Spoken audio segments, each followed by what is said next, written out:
Alors bonjour, j'espère que vous allez bien. On est parti pour un nouvel épisode de podcast.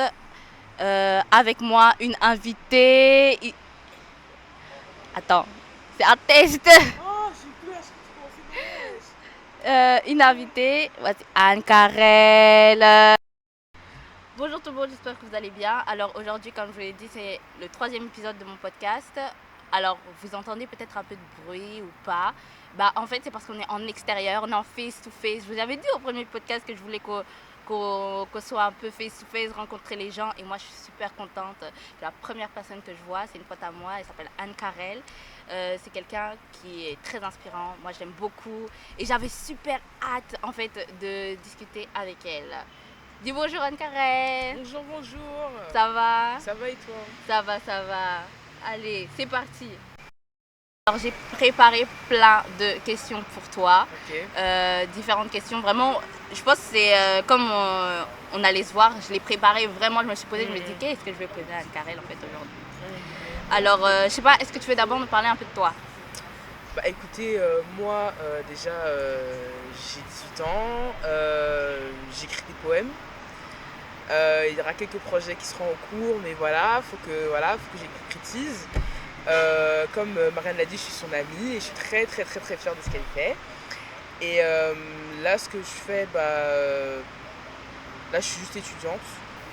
Donc voilà, hein. Super, moi j'ai grave hâte en fait de... En fait, pour ceux qui l'ont entendu, ils savent que Anne Carrel, en fait, elle est trop douée en poème et ils attendent juste qu'elle sorte officiellement son bail. Mais bon, comme Soyez elle a dit, patient, soyez patient, soyez patient. comme elle a dit, ça sort bientôt, donc on va être patient. Tu nous as promis, c'est dit dans le podcast, donc maintenant tu peux plus changer la vie. Hein. Tu reviens Ça plus va, en arrière. ça On va, en a déjà parlé. ça va. Alors, ma première question que j'avais écrite, c'était salut, comment tu vas? Ça va et toi? Ça va, ça va. Alors, le thème d'aujourd'hui de ce podcast, c'est la pression de la femme à être un peu, tu sais, bon, j'espère au montage, j'aurais un peu flouté ce terme, mais on va dire les termes, la bad bitch. Ouais. Genre la pression de devoir être sexy, de devoir être cette femme en fait un peu idéalisée. Et quand nous, en fait, individus, on respecte pas ce schéma en fait. Et moi, je voulais te poser comme première question, c'est toi personnellement, sans l'image de la bad bitch qu'on essaie de nous faire véhiculer, nous faire intégrer, comment toi tu te vois? Me décrire? Bah, moi, je dirais que je suis quelqu'un qui. Je suis très curieuse. J'aime m'intéresser à certaines choses. J'aime découvrir des choses. Euh, J'aime passer du temps avec mes proches. Je prie. Hein. J'adore dire, j'aime le Seigneur. Je suis une personne qui aime beaucoup tout ce qui est culture, etc. Genre le monde culturel et tout. Et on va dire, je suis quelqu'un qui est quand même assez débrouillard. Parce que j'ai toujours grandi en fait dans cette optique-là. Parce que avec la mère que j'ai, etc., enfin, j'ai toujours eu cet aspect de l'éducation où je devais toujours être débrouillarde et tout. Et voilà, hein. Est-ce que tu t'es déjà senti complexée par l'image de la bad bitch en fait? De devoir être indépendante, de devoir, par exemple, plaire tout le temps et tout. Est-ce que tu...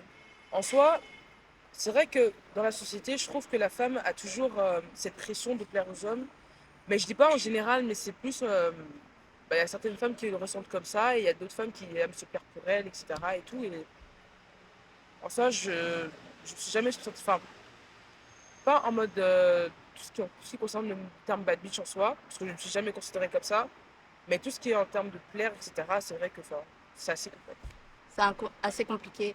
Et je pense que, moi je suis d'accord, c'est qu'on a souvent tendance à vouloir que la femme soit jolie, genre Ouais, tout ouais, le temps. ouais, À chaque instant. Si ouais, t'es pas une femme jolie, si t'es pas une jeune fille jolie qui plaît, ouais. qui a un visuel agréable pour la gente masculine, ou en Mm. tout cas, même pour les femmes, en fait, elles finissent par se mettre cette pression de se dire, est-ce que je suis plus belle qu'elle? Est-ce que je suis plus jolie Oui, qu'elle? Et oui, tout. ouais. Et, mais je pense que c'est cette image, c'est cette volonté de faire que la femme soit belle tout le temps, Ouais. qui fait que elle finit par même devoir se quereller entre elles pour pouvoir savoir, moi, je ressemble plus à ça que vous, en fait, Ouais, et tout.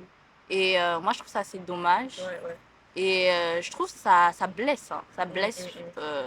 vraiment beaucoup. de devoir se conformer à ça, ou même, est-ce que tu penses que cette image de bad bitch, Mm. elle est intégrée dès le jeune âge? Genre, t'es conscient même inconsciemment de devoir être comme ça, devoir plaire, de devoir être jolie. Et Moi, personnellement, je pense que ça dépend plus de l'éducation. Par exemple, si par exemple on est confronté à. Je parle plus par rapport à la mère, parce que je pense pas que le père va plus se diriger par rapport à ça. Mm.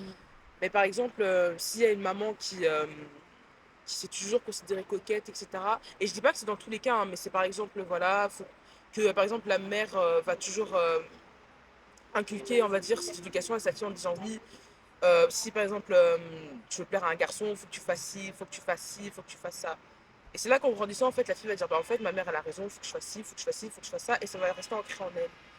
Mais ça dépend vraiment d'une éducation à une autre. C'est comme, par exemple, tu peux être confronté à une maman qui se fait belle, etc., mais qui ne va pas forcément dire, oui, faut que tu te plaises pour les garçons. Elle va sûrement dire, oui, il faut que tu te plaises pour toi, etc. Faut pas que, voilà. Et je veux dire, en fait, aucune mère veut que sa fille soit moche, entre guillemets, quoi, qui prenne Ouais. soin. Enfin, une mère veut toujours que sa fille prenne soin d'elle et tout ça. Mhm. Et c'est ça, ça fait partie de l'éducation. Et je crois que chacune, en fait, on a tous, tous eu ce truc. Ouais. C'est juste que ça dépend d'une éducation à une autre. Moi, quand je faisais mes questions, j'ai mis un peu ce sujet de les parents, de l'éducation qu'on reçoit. Est-ce que ça afflue sur le fait de se sentir pressé par le fait de devoir tout le temps être belle, de devoir ressembler à un certain standard et tout? Parce qu'en fait, le concept même de bad bitch entre guillemets, ça formate l'opinion de la beauté, tu vois. Ça dit ce qui est joli, c'est ça, et ce qui l'est pas, c'est pas ça. Tu vois. Et moi, je me suis, comme tu as dit, ben, les parents, ils ont, je pense, un rôle dans le fait qu'on va être plus dans l'optique de suivre ce mouvement Ouais, ou bien de le rejeter, tu vois. ouais. Tu mets un peu de côté le poids du père en disant c'est la maman en fait qui éduque un peu la petite fille, l'enfant, la jeune fille et tout à qu'est-ce que c'est que la beauté. Et je pense que d'une certaine manière, la, la maman, ben, elle a aussi son propre bagage émotionnel et tout. Et tu me dis, on est chrétienne, on croit en Dieu, on est Voilà, croyant ouais, ouais, ouais, et tout. ouais. Et dans cette optique, ben, tu vois, je pense qu'il y a la famille qui veut vraiment te protéger en fait de cette idéologie, de cette pensée, de ce mouvement, Ouais. et de veut te protéger du fait que, ouais, ça c'est. Tu devrais pas suivre ça, sois heureuse d'être ça, mais en même temps, moi je pense que c'est pas toujours été comme ça. Genre, ils ont facile à te dire, sois pas comme ça, mais à un moment, ils avaient eu du mal à valoriser le fait que d'aimer ce que tu es, tu vois. Ouais, ouais. Et ils te disaient juste, ben, je suis pas ça, je suis Ouais, je pas suis ça. pas ça, je suis pas ça, évite ça, nanana, Ouais, ouais. mais ils te disaient pas ce que tu dis aujourd'hui, tu vois. Et ce qui se dit encore, qui vient tout doucement de se dire, de oui, t'es jolie comme tu es, aime-toi comme tu es et tout. Aujourd'hui, on a beaucoup ce langage, mais il y a beaucoup parmi nous qui, avant un certain âge, n'avaient jamais eu Ouais, ouais. ce genre de discussion avec leur maman, ou bien leur maman n'avait jamais tenu ce genre de propos et tout envers eux. Soit elles n'en parlaient pas du tout, soit elles en parlaient, mais avaient un tout autre discours, tu vois. Et je pense que c'est ça qui fait que les mentalités évoluent. C'est que même nos parents eux-mêmes, ils évoluent et comprennent que, ah ouais, j'aurais peut-être dû dire à ma fille, quand elle était plus jeune, que voilà, elle était très bien comme elle est, en plus de d'être pas obligée de suivre les codes en fait de la Ouais, société. voilà, ouais. Mais je pense aussi que le père, on néglige en fait le point de vue masculin Ouais, dedans. ouais, ouais. C'est que c'est beaucoup les mamans qui parlent de la beauté, qui parlent et tout, mais je pense que même les papas en soi, Ouais, ouais, ça joue beaucoup, ouais. ils devraient dire à leur fille, oui, ma fille, t'es très jolie. Combien de papas en fait, quand toi tu t'habilles, ils disent, ouais, ma fille, je te trouve très belle aujourd'hui. Personnellement, le mien, il le fait, hein. Moi, le mien, il le fait. Ouais, mais y a, toi, il le fait et c'est super. Mais il y en a beaucoup, elles reçoivent jamais de Ouais. compliments, que ce soit de leur maman ou de leur papa. Leur dire, ma fille, t'es magnifique, vraiment. Mais les papas, ils sont souvent là à dire, oui, fais pas ceci. Parce qu'ils veulent pas que tu dérailles d'un Ouais, certain ouais. bord et tout. Ouais. Mais ils vont jamais te dire, ma fille, tu sais, le genre de femme qu'il faut que tu sois, c'est ça, ça, ça, ça, ça. Et moi, j'aime beaucoup le livre des Proverbes parce que, tu vois, c'est écrit par un homme, par, par Salomon, Ouais. mais il dit bien la femme, qu'est-ce qu'une femme vertueuse, qu'est-ce que la femme qui doit être bénie, qui doit être élevée et tout. Il dit les termes, il dit les termes, il le dit. Moi, je veux la femme qui doit être louée, la femme qui doit être bénie, la femme, c'est une femme qui aime Dieu, qui prie, qui tout ça. Et, mais aujourd'hui, qui dit les termes? Est-ce que nos pères nous expliquent quel genre de femme il est bon de devenir? Quel genre de femme, genre en Big 2023, même si tu rencontres n'importe quel homme, n'importe quel individu, tu dois continuer à te comporter comme ça parce que moi, je vais te dire, c'est le genre de femme c'est ce genre de femme que tu vas devenir qui va bénir, en fait, qui va être une femme d'impact, qui va être une femme de bénédiction, qui va changer, en fait, réellement ta vie, tu vois. Et genre, t'imagines un père qui dit ça à sa fille, genre comment ça valorise en fait Ouais. le point de vue masculin qui se disent ah ouais, genre mon père il pense ça en fait, tu vois. Et c'est Ouais. ça qu'il espère pour moi, tu vois. Il espère que je devienne une femme grande, une femme qu'on respecte, une femme qu'on honore, tu vois. Combien de pères disent ma fille, je veux que tu aies un homme qui t'aime, un homme qui te respecte. Après, moi, je pense que oui, parce que genre, on a trop sous-estimé en fait les pères par rapport à la beauté de la femme et tout ça. Mais après, faut pas. Enfin, je sais que tu ne les catégorises pas tous, Ouais. mais par exemple, le mien, moi, mon père, personnellement, il me dit toujours oui, le classique, il trahit jamais. Mhm. Si t'es naturel, il m'a toujours répété que j'étais. Enfin, moi et mes soeurs, on était toujours belles au naturel, etc. Mhm. Et que on n'avait pas besoin de prétendre, parce que prétendre, c'est faire semblant, et faire semblant, ça te détruit, ça te Mhm. détruit en fait. Et tu vois, tu peux te perdre aussi. Et en fait, mon père, par rapport à. Enfin, moi, par rapport à la manière dont tu m'as éduqué par rapport à la beauté, bah, lui, c'est quelqu'un de très classe. Il aime le classique, Mhm. etc. Même s'il peut être décontracté parfois, mais il aime le classique. Ouais. Et il nous a toujours éduqués dans ces codes-là. Et en fait, ouais, il a toujours dit oui, t'es belle au naturel, t'as pas besoin de maquillage, etc. Par exemple, les maquillages, les vernis, par exemple, quand on en mettait quand on était petite, il était pas content. Même par exemple maintenant, enfin, là, vu que j'arrive quand même à un âge, voilà, je deviens une femme et tout ça, il me dit oui, là maintenant tu peux te maquiller, etc. Et je pense que pour les papas, enfin, surtout pour le mien, lui, c'est plus dit qu'il y a un temps pour certaines choses. Mhm. Par exemple, tout ce qui est maquillage, etc., vu que là, j'ai 18 ans, bah là, il se dit quand même, là, tu deviens une femme, tu peux commencer à te maquiller. Mais à mes 16 ans ou à mes 14 ans, il n'allait jamais me laisser Mhm. maquiller, tu vois. Et en fait, je pense que les pères, après, je ne sais pas en général, hein, mais je parle plus par rapport au mien, bah, ils voient plus la beauté par rapport au naturel. Et je pense qu'ils voient plus l'aspect naturel que l'aspect de oui, il faut que tu te maquilles, il faut que tu Mhm. fasses ci, il faut que tu fasses ça. Et voilà, quoi. Mhm. Alors, une chose à savoir Ouais, sur moi, je vais ouais, te donner un peu ma story, tout ça. Moi, j'ai, par rapport à l'image de, entre guillemets, la bad bitch, ça veut dire la personne qui doit être sexy, la fille populaire, en fait, ouais, tu vois, la ouais, fille qui est aimée de tout le monde, la ouais, fille tout. J'ai eu beaucoup de mal avec parce que quand j'étais jeune, j'étais pas quelqu'un qu'on appréciait beaucoup, tu vois. J'étais un ouais, peu cachée, j'étais un peu ouais, intériorisée et tout.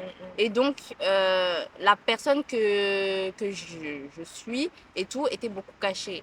Et je savais même pas trop qui j'étais. mm, Et donc, moi, ce que je recherchais, c'était pas tant de découvrir qui j'étais, c'était de me faire apprécier, tu vois. ouais, Quand tu es jeune, les enfants, faut dire la vérité, ils sont un peu méchants. ouais, très, Ils sont un peu, très, très méchant, ils très sont cruel. entre eux, franchement. Vous voyez le monde, la société d'aujourd'hui, moi, je pense sincèrement que les enfants reproduisent les mêmes schémas entre eux. Ouais, Et vous avez l'impression que c'est anodin, mais en fait, c'est juste un schéma de société qu'ils reproduisent, qu'ils véhiculent. Et c'est pour ça que je pense que même inconsciemment, le schéma d'être sexy, d'être belle, d'être la plus populaire, tu vois, il est repris même chez les enfants. Ils ont besoin de hiérarchiser eux aussi. Et quand tu es enfant, tu vois déjà qu'il y a des populaires. Tu te dis, mais comment, où est-ce qu'ils ont appris ça? C'est juste, ils aspirent les choses de la société. ouais, ouais, ouais, Et sans le savoir, eux-mêmes, ils ne le savent pas et tout. Mais il y a des puissants, il y a des moins puissants, tu vois. ouais, ouais, Ils- c'est un peu la jungle entre eux, ils créent leur hiérarchie et ouais, tout. Parce que vous allez, les enfants rois, vous croyez que c'est pourquoi? C'est parce qu'il y a de la hiérarchie, ils ont appris ça. ouais, ouais, Et Moi, ben, dans cette hiérarchie, j'étais pas vraiment, je trouvais pas ma place et tout, Mm. et je voulais faire ma place, tu vois. Mm. Et donc, quand tu connais le code, tu sais que pour devenir un alpha, quelqu'un de grand et Ouais. tout, dans cette mini-société, Mm. tu es obligé de suivre les règles, tu vois. Ouais. Et moi, j'ai beaucoup suivi les règles. J'ai beaucoup suivi l'opinion des puissants, des gens et tout. Ouais. Et même en me recréant moi-même, tu vois, j'ai fini par me dire, ah, mais ça a créé une vraie anxiété, genre chez moi, genre, par exemple, la manière de m'habiller. Parce qu'on pense, c'était un sujet qui revient beaucoup, le fait que quand tu es enfant, on juge ta manière de t'habiller. C'est pour ça Ouais, que beaucoup. certaines écoles disent, est-ce qu'on ne ferait pas l'uniforme pour tout le monde? Ouais. C'est que quand tu es enfant, même quand tu es en primaire, tu vois, il y a cette réalité que comment tu t'habilles, comment est-ce Ouais. que tu es, ton visage, ton corps, comment il est, comment Mm. tu perçois, comment tu parles, comment tu agis, ton caractère, ta personnalité. Tout ça est passé au peigne fin. Si Ouais. tu ne réponds pas au code, c'est fini pour toi. Ouais. Et moi, ben, j'ai compris en fait qu'il y avait tout ça. Déjà, j'avais une personnalité introvertie, et ça ne plaisait pas beaucoup parce que les gens qui sont populaires, ben, ils sont extravertis, tu vois. Ils parlent avec les gens, ils sont cool, ils rigolent, ce sont les marrants et tout. Quand tu n'es pas marrant, laisse tomber, tu fais pas ta place. Et moi, quand ça s'est vraiment manifesté dans le style vestimentaire. Genre, vestimentairement, j'étais là tous les matins à me poser, à me demander, mais qu'est-ce que je vais mettre aujourd'hui? Ouais. Parce que je me disais, si je ne mets pas quelque chose de bien, si j'arrive pas à me mettre en valeur, Mm. ben, je vais encore rester dans mon coin ou toute seule et Ouais. tout, et je vais être mise de côté, tu vois. C'est une pression. Hein. C'est une C'est pression. une vraie pression. Et c'est une pression dès le plus jeune âge, et c'est ça qui fait mal, en fait. Ouais, très. C'est que tu t'es jamais réellement toi-même, tu vois. Ouais. Quand tu es enfant, tu es face à face avec cette réalité de la pression. Ouais. Quand tu grandis, bah, tu as envie un peu d'être de toi, de te détacher de la pression, mais tu es toujours un peu rattaché, tu Ouais. vois. Ouais. Tu as toujours un œil dans, dans la liste ou les règles et tout pour dire est-ce que je réponds aux cases ou pas. Même si tu veux pas, tu as un peu l'œil, tu sais ce qui se dit, tu sais ce qui marche. Ouais. Tu es conscient de ça même si tu veux pas. Et c'est ça, c'est une des réalités. Et moi, je voulais vraiment te poser la question, c'est, je sais pas si toi, tu as vécu cette pression quand tu étais jeune. Mm. Et c'était quoi ton point, en fait moi, c'était le style vestimentaire, mais toi, c'était quoi? Alors, moi, il faut savoir que j'étais dans une école primaire où il y avait que des blancs. C'était vraiment des blancs, on était quoi? Sans rire, hein, j'en étais genre 5 noirs sur toute l'école. Et enfin, j'accuse pas le personnel, etc. C'est plus les élèves, mais on était vraiment pas beaucoup de noirs. Et en fait, moi, ce qui m'a vraiment marqué personnellement, c'était plus par rapport à ma couleur de peau et mon poids. Et en fait, j'ai pas vécu du harcèlement ou quoi, mais c'était plus du rejet vis-à-vis des autres. Par exemple, moi, je me rappelle qu'il y avait une fille en primaire, ou enfin, non, pas maternelle, primaire. Euh, on n'était pas beaucoup de filles dans notre classe, on était genre 6. Et à chaque fois, il y en avait une qui voulait jamais jouer avec moi parce que j'étais noire.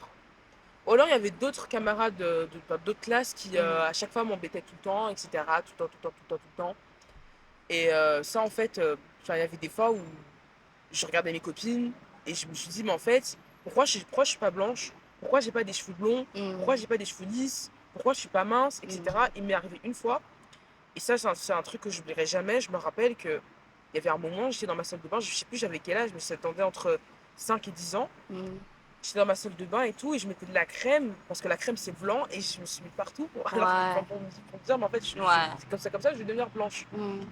Mais c'est fou. Ouais, Genre, c'est fou parce que tu vois, il y a des adultes qui font ça, tu vois. C'est des. J'ai envie un peu de dire, c'est des pensées d'adultes ouais, qui sont dans l'enfant en fait. ouais. Et c'est vraiment une folie. Parce que en tant qu'individu, toi tout seul, tu vis des défis que les adultes diraient, mais c'est pas ton âge de vivre ça et tout. Mais la réalité, c'est que en tant qu'enfant, en tant qu'individu, tu vis déjà ces réalités de la société en tant qu'enfant et tu te crées des armes comme tu peux, tu vois. Tu essayes de survivre comme tu peux. Moi, c'était le matin, en passant 30 minutes, 1 heure à pleurer pour me dire, mais qu'est-ce que je vais porter? Et toi, c'était pour mettre la crème, pour essayer voilà. Et Mais, encore une fois, tu vois, ça, c'est vraiment l'éducation. C'est Mhm. l'éducation que certains parents peuvent apporter. Parce que, tu vois, là, je t'ai parlé enfin, du fait qu'il y avait, du coup, il y avait une camarade de ma classe qui voulait pas jouer avec moi. Et du coup, les autres suivaient parce que c'était un peu la chef. Mhm. Mais il y en a une, j'espère que si tu entends ce podcast, tu vas te reconnaître. Bah, à chaque fois, elle me défendait. Et quand elle était petite, c'était mignon. Elle disait, oui, mais il faut pas toucher à mon chocolat préféré. Et Mhm. à chaque fois, enfin, c'était vraiment, tu vois, c'est des trucs mignons, mais tu vois, ça se voyait que elle, vraiment, ses parents l'avaient inculqué déjà cette valeur de, voilà, faut respecter les autres, faut faire Mhm. ci, faut faire ça. Ouais. Tandis que d'autres n'avaient pas, et ça, je peux pas leur en vouloir parce qu'ils étaient enfants. Et Mhm. surtout, c'est aux parents de faire le travail et tout ça. Ouais. Et là, maintenant, bah, genre, il y en a quelques-uns, j'ai encore des contacts avec eux, enfin, quelques-unes du coup, Mhm. et je sais qu'elles sont plus dans cette optique-là. Voilà. On Ouais. en parlait tout à l'heure. L'éducation. Genre, mais moi, ce qui m'interpelle, c'est vraiment de se dire que même en éduquant l'enfant comme tu peux, tu vois, en essayant d'avoir tous les codes et tout, il va y avoir une faille. Tu vois, Ouais, une et ça, c'est faille dommage. ou un vice. Ouais, et ça, c'est dommage. Et vraiment, là, j'aimerais qu'on parle de quelque chose. Là, on a un peu parlé de l'aspect, tu vois, un peu interne, de ce que ça peut créer et tout, de Ouais, comment ouais. ça régit un peu la société, même quand t'es enfant et tout. Mm. J'aimerais bien qu'on parle maintenant, si ça te dérange pas. Vas-y. Euh, Est-ce que tu peux me donner des choses qui ont marché pour toi? Marcher par rapport à quoi? Qu'est-ce que aujourd'hui en grandissant, parce que là on a parlé du stade de quand tu es enfant et tout, et de comment c'est une mini-société, mais en Mm. grandissant, est-ce que tu as évolué? Est-ce que tu as changé? Ouais, beaucoup. Je dirais que heureusement que Dieu m'a donné des parents qui ont confiance en eux. Et j'ai vu la manière dont ma mère avait confiance en elle et la manière dont mon père avait confiance en lui. Et en fait, le fait d'avoir regardé le niveau de confiance enfin, avec les deux, Mhm. bah en fait, ça a vraiment été un exemple pour moi. Et par J'aime exemple, ma ça, mère, j'aime ça. ouais, ouais, ma mère, par exemple, à chaque fois, je lui dis tout le temps, ouais, t'es belle, etc. Elle dit tout le temps, je sais. Mais je sais que pour rigoler, voilà, ça la fait plaisir. Mais elle dit tout le temps, je sais. Mais tu sais que pour moi, arriver au je sais, c'était hyper compliqué. Genre, Ouais, en fait, le je sais, les gens. Après, faut pas se dire oui, mais pourquoi elle dit ça en mode elle fait la snob, etc. mhm, Mais je pense aussi que il y a aussi ce mérite de le dire parce que des fois, mhm, tu vois, c'est compliqué d'arriver à ce stade où tu te dis je sais. ouais, Parce qu'avant, on te disait t'es belle, mais après, c'est ah, tu trouves? mhm, Ou alors non, tu mens. ouais, Ou alors non, tu rigoles. ouais. Et Ou le fait bien de dire tu je dis sais, rien, ou alors tu dis rien, mais le ouais. fait de dire je sais, ou alors tu dis je sais, mais non, enfin, après, ça dépend de la manière dont tu le dis aussi. Mhm, Sur le ton de la provoque, parce que ma mère, elle me dit tout le temps sur le ton de la provoque. ouais. Mais si tu dis je sais en mode snob, bien évidemment qu'on va dire ouais, nanana, nanana. Mhm. Mais je pense aussi que sur le ton de la provoque, il y a aussi cette part de réalité où tu te dis, bah, en fait, je suis enfin arrivée, quoi. Mhm. Et ma mère, je sais que c'est le genre de personne qui prend tout le temps soin d'elle. Elle prend tout le temps, tout le temps, tout le temps soin d'elle. Et en fait, elle a jamais eu ce problème du manque de confiance en elle. Jamais. Mon père aussi, enfin, c'est toujours quelqu'un qui s'est assuré, etc. Et quand tu reçois des compliments de tes parents, ou par exemple, quand il y a des fois où tu dis oui, mais je me trouve pas belle, etc., et Mhm. que tu as tes parents qui te remotivent, qui te disent voilà, non, t'es comme ci, t'es comme ci, t'es comme ça te booste aussi. Et je pense que la prière aussi a beaucoup joué. Mhm. Par rapport à. En fait, si je pouvais parler de ma confiance en moi, euh, comment j'en suis arrivée là, bah, c'était vraiment. En fait, je crois que le déclic, ça a été le confinement. Ça a vraiment été le confinement parce que bah, quand on est enfermé, etc., il y a moins cette pression de on regarde chez les autres. À part, tu Ouais, vois, sur les réseaux sociaux. Mais les ouais. réseaux sociaux, enfin, bref, on sait que des Tu fois c'est prends du virtuel, une etc. certaine distance, ouais. Mais quand tu t'es éloigné des gens et que tu te retrouves que en famille, etc. Et enfin, il n'y a pas que entre familles, mais enfin, Mhm. pour moi, ça a été le cas. Bah, moi, j'étais avec mon père et bah, en fait, il m'a toujours rappelé qui j'étais. Mhm. Il m'a toujours dit que voilà, t'es comme ci, t'es ça, Mhm. nanana, nanana, nanana. Et c'est à partir de là où vraiment, ça n'a pas déclenché tout de suite, mais ça a commencé à monter crescendo et tout. Ouais. Et vraiment, il y a ce fait aussi de. Par exemple, quand je regardais mes complexes et tout ça, je me suis dit, mais en fait, les complexes, ça met une personne mal. Ça Mhm. te met mal, Enfin, t'es pas bien quand t'es complexé. Mhm. Mais je pense que le complexe chez tout un chacun, ça représente aussi sa spécificité, si on se dit comme ça Ouais, se dit. son unicité et Ouais, son tout. unicité, ça la rend unique et tout. Et en fait, je crois vraiment que si on ne serait pas entouré de sociétés où il y avait toute cette pression dès le plus jeune âge, etc., Mhm. parce que ça commence vraiment dès le plus jeune âge. Ouais, S'il n'y aurait pas eu, par exemple, ces insultes ou les rabaissements, les trucs ouais. comme ça, je pense qu'on aurait tous eu ce niveau de confiance qu'on a tous. Mhm. Et genre, je trouve vraiment ça dommage que, en plus, on est arrivé là où, en fait, parfois ça s'insulte, parfois ça. Enfin bref, c'est dommage, quoi. Ouais. Moi, j'aime beaucoup quand tu parles de la représentation de tes parents. Ouais. Genre qu'ils ont commencé, c'est au travers d'eux que tu as appris à avoir confiance en toi. Et moi, je pensais tout à l'heure, quand j'étais en train de préparer tout ça, je me disais, mais la vérité, c'est que pourquoi, en fait, la bad bitch, elle met tant de pression? C'est parce que c'est la seule qu'on voit, parce que c'est la seule qui est médiatisée sur les réseaux sociaux, parce que toutes les ressas, qui sont connues, elles prennent un peu son schéma. C'est elles qui l'incarnent dans la vie de tous les jours. Et donc, c'est normal qu'on sente cette pression parce qu'on n'a pas de représentation de personnes de tous les jours, de personnes comme nous, des personnes uniques. On ne les voit pas souvent à la télé, elles ne sont pas souvent valorisées, elles ne sont pas souvent mises en avant. Bien sûr, récemment, on les met en avant, mais 90% du temps, on va plus voir sur les réseaux sociaux, à la télé. Télé-réalité et tout ça. Surtout les Oui. télé-réalités, c'est flagrant, les chirurgies, etc. Parfois, en fait, par exemple, je vois, par exemple, on va prendre un exemple, Maïva Guénam. Elle fait les Marseillais et tout ça. Et franchement, quand tu vois vraiment ses débuts, elle était au naturel et tout ça. Et même, par exemple, quand tu tapes sur Google ou bref, sur TikTok, etc., Ouais. tu vois vraiment, par exemple, que c'est une personne, vraiment, naturellement, elle était vraiment belle. Et quand tu vois en mode la chirurgie qu'elle a fait pour intégrer cette émission, tu te dis, mais pourquoi ça, non seulement ça va créer plus de complexes chez les jeunes, mais en plus ça te met plus de pression par rapport à la beauté. C'est comme les Kardashians. Les Kardashians, elles étaient toutes belles, hein, mais toutes. Quand tu vois des photos en mode quand ils étaient jeunes dans les années 90, etc., tu te dis, mais en fait, pourquoi? Et vraiment, comme tu dis, cette réalité, ça fait que plus tu fais un parallèle entre eux, plus il y a de succès, plus tu dois ressembler à cette fille-là, Ouais, tu ouais, vois. ouais.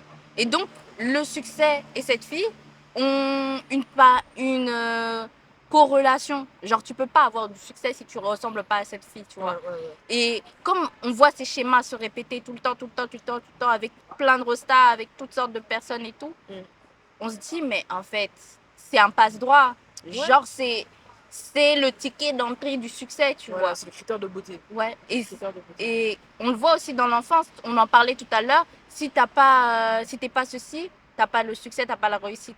Mais comme on l'a dit, dans notre société, les rostas, elles changent, elles font de la chirurgie pour être plus ça, pour être plus ça, Ou plus alors ça. elles doivent faire un régime, etc.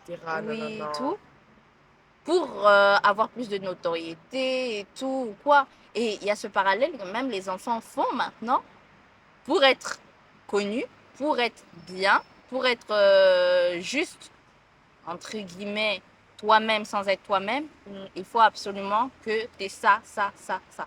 C'est tout.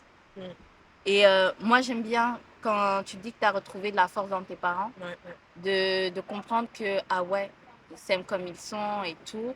Et moi, j'aimerais qu'il y ait beaucoup plus de représentation comme ça, Ouais, ouais. genre de personnes dans leur unicité qui s'assument. Et ça nous ferait tellement de bien. Ouais. Ça écarterait un peu du trône, cette meuf qui est là depuis un peu trop longtemps, je pense, qu'elle est là, elle règne depuis je sais pas combien de temps et tout, et elle veut pas bouger de son trône. On essaie un peu de la décaler, mais bon, elle est coincée sur son siège, elle veut pas bouger. Mais je pense qu'il est grand temps de la faire bouger parce qu'elle a trop fait souffrir les gens, parce que elle est un peu la source de beaucoup de maux. Ouais. Et je pense que c'est plus une dictatrice qu'autre chose. Voilà. Toi, tu as dit que c'était durant le Covid que tu as commencé à grandir, à prendre tes marques. Moi, ce qui s'est passé, c'est que quand j'ai grandi, j'ai essayé de me détacher de l'image de la bad bitch, cette go. Je voulais m'en détacher. En fait, ça t'a toujours suivi en mode de tout le long de ton enfance et tout ça. Ouais. Ouais. J'étais collée un peu à elle, tu vois. Je me disais, ah ouais, c'est elle. Comme j'étais quelqu'un d'assez complexé. J'avais besoin de trouver ancrage, de trouver quelqu'un et tout. Et il y avait que elle, en fait. Elle, c'était la personne que je voulais devenir, en fait. C'était Ouais. c'était la go que tout le monde rêvait d'avoir et tout. Et quand t'es enfant, on a beau dire Les oui, clips musicaux. oui, Les clips musicaux. oh là Toujours de bonnes... là. Les clips Le musicaux, oh là Disney là. Channel, même Disney Channel, Disney ça fait Channel. mal, hein, Mais tu sais franchement. que, en fait, il y a des célébrités, dis-toi, que par exemple, elle prenait 1 kilo, c'était ah, tu dois tout faire pour perdre ces kilos-là. Mhm, C'était vraiment. Elle aussi, ils ont subi une pression, hein. mhm. En fait, je pense qu'on est en train de suivre un schéma qui suit un autre schéma, qui suit un autre schéma. Mais oui. Parce que même elle aussi, en fait, d'une part, sans doute qu'elle s'était complexée, parce qu'en fait, par exemple, tu vois, dans les années 2000, etc., dans le milieu de la musique ou dans le milieu Ouais, des films et tout ça, il y avait littéralement, quasi toutes les célébrités étaient minces. ouais. Elles étaient minces, elles avaient le corps parfait et tout ça. Et en fait, c'était plus les producteurs ou les trucs comme ça qui disaient oui, mais tu dois, par exemple, pour faire tel film, pour faire tel clip, il faut que tu perdes tel kilo, il faut que tu fasses ceci, il faut que tu fasses cela et tout ça. Teins tes cheveux, fais pas ceci, fais pas Ouais, ça et tout. Et franchement, moi, j'étais accrochée à elle. C'était mon idéal, tu vois. Je ouais. voyais qu'elle, parce que en soi, j'étais pas quelqu'un, tu vois. Je savais pas encore qui j'étais, donc j'étais une page blanche sur laquelle tu pouvais tout dire, tout faire. J'allais prendre, j'allais le capter, j'allais l'ingérer et tout. Mais, tu vois, je savais que c'était pas ce que Dieu voulait pour Ouais, moi, tu vois. ouais, ouais, ouais. Je le sentais. À chaque fois, tu vois, j'essayais de m'habiller d'une manière un peu, je dirais pas sexy, mais j'essayais d'être belle, tu vois, de mettre des jupes qui me vont bien et Ouais, tout, ouais. des tops qui me vont bien et tout. J'essayais. Une fois, je me rappelle, une petite anecdote, j'étais en train de porter une robe. J'étais encore dans ma phase, j'étais un peu instable, je grandissais et tout. Une de mes tantines, ben, elle était venue à la maison Ouais. et je portais une robe bleue. Je me rappelle encore tellement c'est quelque chose qui est ancré en moi. Et tout, elle m'a dit, Marianne, cette robe bleue, elle te va bien, hein, la couleur te va bien. Et depuis, j'ai intégré le bleu, c'était ma couleur préférée. J'ai dit, c'est la couleur qui me va. Tu vois. Pour te Ouais. dire, tellement j'étais ancrée, juste le mot, t'es belle, t'es jolie, je chérissais ce mot parce qu'on me le disait pas souvent, parce que je l'entendais pas souvent. Je parlais tout à l'heure de Disney Channel, mais comment les films d'amour, tout ça, Ouais. tu vois la go, déjà, on en parle des films où la go, c'est la petite cachée, celle qui est un peu introvertie, que personne Ouais, n'aime, ouais, et puis ouais. à la fin du film, tout le monde l'aime. Extraverti, nanani, nanana. Franchement, et qui a le garçon le plus beau du monde, genre et tout Ouais. ça. Moi, quand j'étais petite, moi je voulais ça. Moi aussi, je voulais ça, j'idéalisais ça. Ouais, franchement, parce que je me disais, ok, peut-être, je sais pas, un beau gosse va me voir et tout, et je vais enfin sortir de cette spirale et tout, tu vois. Mais ça t'intériorises de fou tout le schéma, tu veux l'avoir aussi. Ouais. Genre de la série et tout, tu te dis, moi aussi ça va m'arriver, un jour ce sera mon tour, je vivrai ça, je vivrai ça, je vivrai ça. Et moi, comme j'ai dit, j'ai essayé de m'en détacher parce que voilà, quand Dieu te dit arrête, arrête, tu entends. Donc tu finis par essayer d'arrêter, même si au fond tu as envie de continuer, parce que moi j'avais envie de continuer.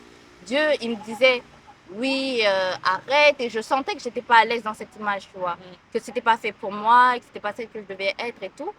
Mais au fond, je, je me voyais pas réussir entre guillemets, tu vois. Ouais. Je me voyais pas devenir cette personne, être acceptée des autres et tout. Ça changeait pas. Je restais toujours la méconnue, mais tu vois, ça me faisait souffrir. C'est la dualité. Et quand tu étais jeune, il y avait des choses que tu voulais faire pour plaire, mais tu sentais, ça me plaît pas, c'est pas moi, ça. Genre, c'était en dissonance envers qui tu étais et que tu sentais que tu étais. Enfin, c'est contre mes valeurs à moi, par Ouais, exemple.